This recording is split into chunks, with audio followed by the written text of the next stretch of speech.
চলো 6:30 বাজে, ছেলেও চলে এসছে। একটু চান টান করে ফ্রেশ হলাম, ড্রেস ছাড়লাম, পুজো দেবো, সব রেডি করছি।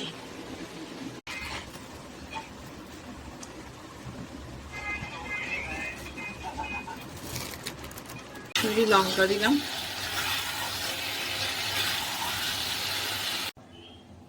Good morning everyone, welcome to our new blog. কেমন আছো সবাই? আশা করছি সবাই খুব ভালো আছো, সুস্থ আছো, পজিটিভ আছো। আমার ভিডিওর সাথে যে সমস্ত বন্ধুরা জুড়ে রয়েছে তাদের সবাইকে জানাচ্ছি শুভেচ্ছা, ভালোবাসা আর বড়দের প্রণাম জানিয়ে আজকে ব্লগটা শুরু করলাম। বেজে গেছে কিন্তু 9:45।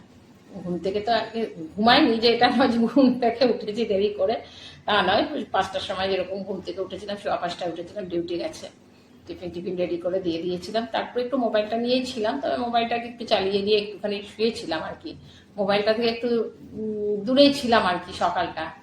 তো মোবাইলটা চলছিল একজনের লাইভ কালকে রাত্রেবেলায় হয়েছে, সেই লাইভটা রাত্রেবেলায় অ্যাটেন্ড করতে পারিনি, কারণ মোবাইলে নিজের কাজ ছিল। সেই জন্য সেটা সকালবেলা চালিয়ে দিয়ে আধা ঘন্টা আমি চোখ বন্ধ করে বসেছিলাম, কারণ প্রচন্ড মাথার যন্ত্রণা করছিল। কালকে শুধু মাথার যন্ত্রণা না, মাথার যন্ত্রণা থেকে না পুরো ঘাড় পর্যন্ত ব্যথা করছিল। আর যেহেতু আমার অ্যাটাকটা যেটা হয়েছে সেটাই ঠিক পেছন দিকেই হয়েছে, ব্লাডটা ক্লট হয়ে আছে, তো সেই জন্য মাঝে মধ্যে একটু ভয়ই করে।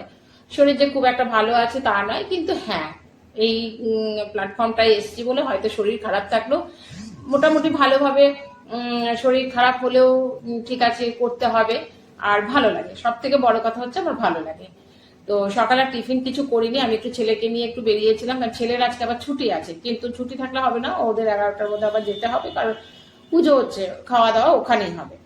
তা আমি একটু ছেলেকে নিয়ে একটু পুজোর, কারণ ওর মানে আজকেই পুজো দেবে। তো আমি গণেশ পুজো প্রতি বছরই করি, যেরকম যেরকম যে বছর সাধ্য হয় সেইভাবেই আমি গণেশ পুজো করি। তো এটা গণেশ পুজোটা আমার পুরো ছেলের ওপরে। ছেলে ভীষণ মানে গণেশ ঠাকুরকে প্রথম থেকে, ছোট থেকে গণেশ ঠাকুর, মানে ওকে যদি মেলায় নিয়ে গিয়ে কি কিনবো, সে আমার দিদি বলো বা আমরাই বলো, ও গণেশ ঠাকুরই কিনে নিয়ে আসতো। তো গণেশ ঠাকুরের প্রতি ওর একটা অন্যরকম রয়েছে, তো ও গণেশ ঠাকুর পুজো প্রত্যেক বছরই ও করবে। হ্যাঁ, প্রতি বছর হয়তো সেইভাবে করতে পারি না, যখন যেরকম ভাবে ইয়ে করি সেইভাবেই পুজো করি, তবে করি। তো ও বললো না আজকেই করবে, আমাদের অফিসেও আজকেই পুজো। তো দেখলাম 1:55 তো লেগে যাবে, কালকে আবার 3টে কততে ছেড়েও যাবে। তাহলে ঠিক আছে, কারণ কালকে পুজো দিতে গেলে সেই 1:30টার সময় আমাকে পুজো দিতেই হবে। তো আমি বললাম ঠিক আছে, আমি সন্ধ্যেবেলায় পুজো দিয়ে নেবো। আর গেছিলাম তো একটু পরোটা নিয়ে এসেছিলাম, পরোটার ঘুগনি নিয়ে এসেছি, এটাই খাবো, কারণ আজকে আর অন্য কোনো রান্নাঘরে কাজ করবো না, তবে ঘরের অনেকগুলো কাজ আছে, সেই কাজগুলো কমপ্লিট করবো। ইচ্ছা আছে ছেলে খেয়ে একটু বেরোক, তারপর আমি ইচ্ছা আছে ঘরের কোনো কাজ করবো, আর আমি একটুখানি সেদ্ধ ভাত খেয়ে নেবো আজকে। চলো, পরে আবার তোমাদের সাথে কথা বলছি, স্কিপ না করে ভিডিওটা দেখতে থাকো, আশা করছি তোমাদের ভালোই লাগবে। চলো একবারে রান্নাঘর পরিষ্কার করে নেবো, আমি প্রেশারে ভাত করে নেবো, পরে খাবার লাগে। আগে ঘর পরিষ্কার করি। ও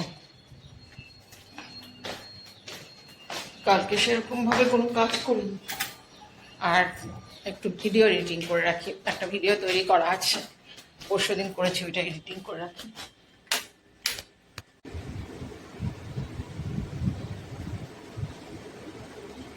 এই যে তোমাদেরকে আমি বলি যে আমার ডিউটিতে গেছে ডিএসপি। তোমরা ডিএসপি মানে এটা তোমরা বোঝো না, বিশেষ করে বাংলাদেশের মানুষগুলো তোমরা বোঝো না।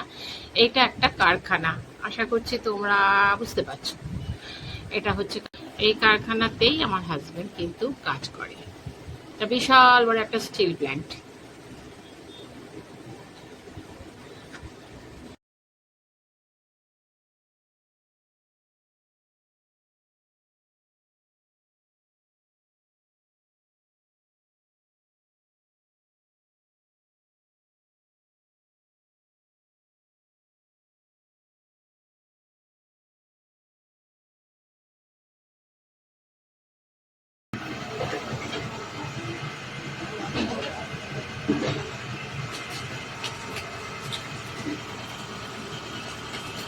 শুনছি অনেকক্ষণ থেকে, কোথায় গাড়ি থেকে কিছু নামাচ্ছে ভাবলাম, গাড়ি ফিট আসছে, সব পাঁচিলগুলো সব বড় করছে।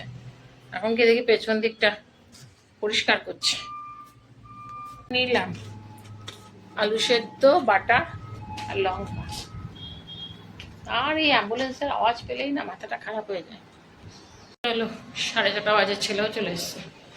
একটু চান টান করে ফ্রেশ হলাম, ড্রেস ছাড়লাম, পুজো দেবো, সব রেডি করছি।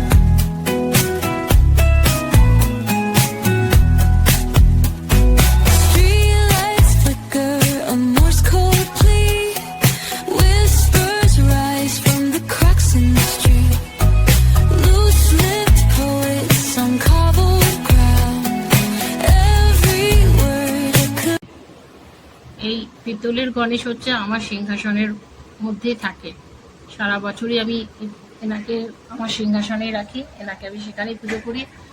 আর এটা হচ্ছে লক্ষ্মী গণেশ, এটা করি আবার দেওয়ালিতে। এর সাথে লক্ষ্মীও আছে, আমি লক্ষ্মীকে নামাইনি, গণেশকে নামিয়েছি। আর আমার কাছে সমস্ত কিন্তু এই গণেশগুলো সব পাওয়া। আমার ছেলে এটা অনেকদিন আগে, এটা আমার ছেলেকে জন্মদিনে কোনো একজন দিয়েছিল আর কি। তারপরে এটা আমি এখানে আসার পর আমাকে ওই আপনের দিদি দিয়েছিল। এখানে দেখো আমার কৃষ্ণ নেমেছে।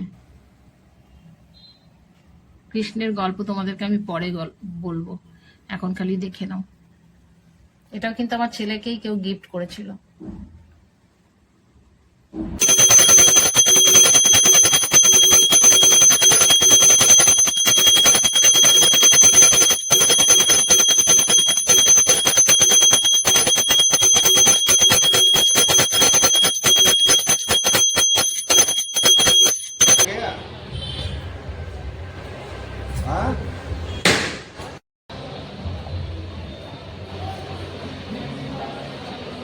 चलिए धूप दीजिए।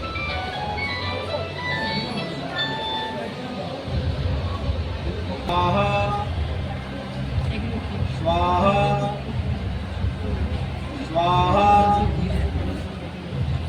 নিয়েছি, আদাটা একটু গ্রেট করেই নিয়েছি, আর টমেটো নিয়েছি অল্প, 3-4টে কাজু নিয়েছি, আর একটু চাল মগজ নিয়েছি। আলুর দমের মশলা দিয়ে দিলাম, লঙ্কা দিলাম। অনেকদিন থেকে একটু আলুর দম করবো ভাবছিলাম, আমি বললাম ঠিক আছে করে নি।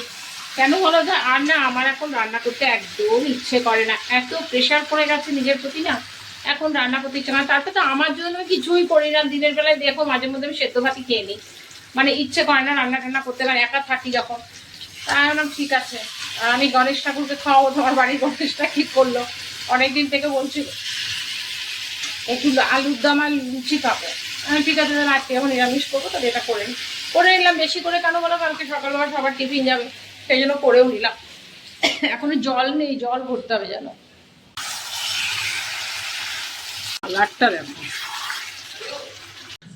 হয়ে গেছে, রান্নাগুলো হয়ে গেছে। এটা 2টো সিটি মেরে রেখে দিয়েছিলাম ছোলার ডালটা, তো দেখলাম আরেকটা সিটি পড়বে, তো সিটি দিয়ে দিলাম। চা খাই, চা খেয়ে তারপরে একটুখানি একজনের লাইভ চলছিল, ওই 10 মিনিটের জন্য ঢুকেছিলাম। এবার আরেকজনের শুরু হবে, আর ময়দা মাখতে মাখতে এটা দেখবো। জলটা হয়ে গেছে, ময়দাটা এবার মেখে নেবো। বলি জল নেই, একটা বোতলও জল নেই। এই একটু জল ভরো, একটা বোতলে জল নেই।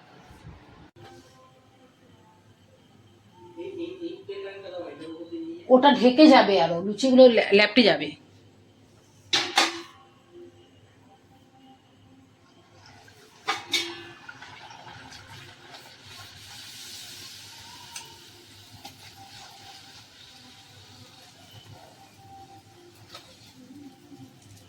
পরে ওদের বস আছে, বড় করে 4টায়, সেদিন একদিন বিরিয়ানি বানিয়েছিলাম, দিয়ে এসেছিলাম।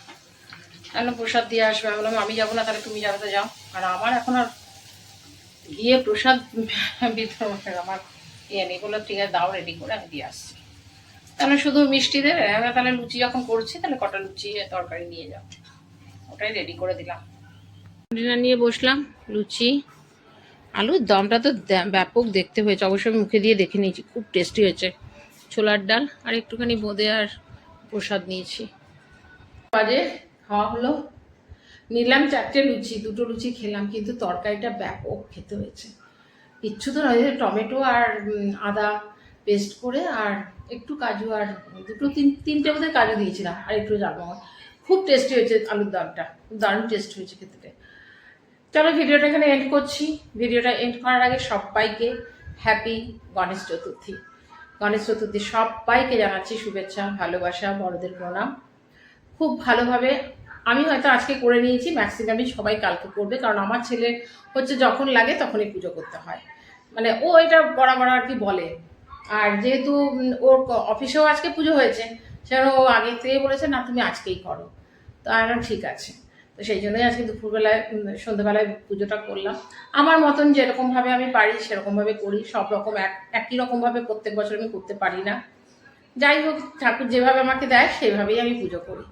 পুজো করতে আমি খুব ভালোবাসি, আমি যে কোনো পুজোই করতে ভালোবাসি। চলো তোমরা কালকে গণেশ চতুর্থী সবাই পুজো করো, যারা যারা পুজো করবে, যদি কেউ ব্লগ বানায় সেগুলো পোস্ট করো। আর ভিডিওটা আমি এখানেই এন্ড করছি। তোমরা যদি এই পর্যন্ত ভিডিওটা দেখেছো তাহলে প্লিজ তোমরা ছেড়ে যাওয়ার আগে লাইক, কমেন্ট, শেয়ার, সাবস্ক্রাইব করো। তোমরা ভালো থেকো, সুস্থ থেকো। নেক্সট ব্লগ আবার দেখা হবে, ততক্ষণ পর্যন্ত টাটা, গুড নাইট।